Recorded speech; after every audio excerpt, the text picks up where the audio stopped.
IPL 2024-এর 7 নম্বর match Hyderabad বনাম Mumbai Indians খেলা হবে রাজীব গান্ধী ইন্টারন্যাশনাল স্টেডিয়াম হায়দ্রাবাদে।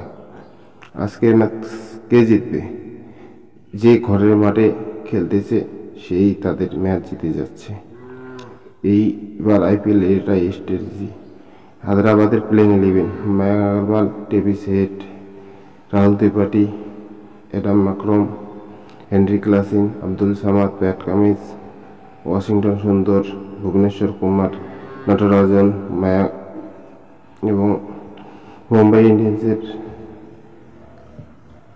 Playing 11: Rohit Sharma, Ishan Kishan, Tilak Varma, Tim David, Hardik Pandya, Mohammad Nabi, গ্লোরাস, জসপ্রীত বুমরা, পীযুষ চাওলা, দিলশান এবং নাহেল দারাল্লা। এগুলো মুম্বাই ইন্ডিয়ান্সের প্লেইং 11। আজকের কার দিকে পাল্লা ভারী? আজকে জিতবে হায়দ্রাবাদ 70%, কারণ মুম্বাই পারফরমেন্স ভালো করতে পারতেছে না। সেদিন গুজরাট সাথে ম্যাচটা হেরে গেল।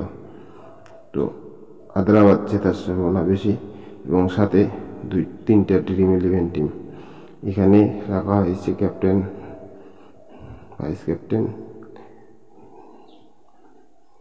ভিডিওটি ভালো লাগলে লাইক করবেন, সাবস্ক্রাইব